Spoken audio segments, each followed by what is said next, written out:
Pakistan bailout ప్యాకేజీపై అంతర్జాతీయ ద్రవ్యనిధి board ఆలోచనలో పడింది. $1.3 బిలియన్ అప్పు ఇవ్వాలా వద్దా అనే అంశంపై నిర్ణయం తీసుకోనుంది. కాసేపట్లో IMF సమావేశం కానుంది. పాకిస్తాన్కు IMF అప్పు ఇవ్వొద్దు అని భారత్ కోరుతోంది.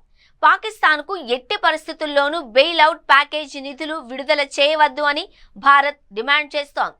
పాకిస్తాన్కు నిధులు విడుదల చేస్తే అవి ఉగ్రవాదులకు చేరుతాయని భారత్ స్పష్టం చేసింది. ఉగ్ర స్థావరాలను ఏర్పాటు చేసి భారత్ పైకి ఎగదోస్తున్న పాకిస్తాన్ను అంతర్జాతీయంగా ఏకాకి చేయడమే లక్ష్యంగా ఇండియా పావులు కదుపుతోంది.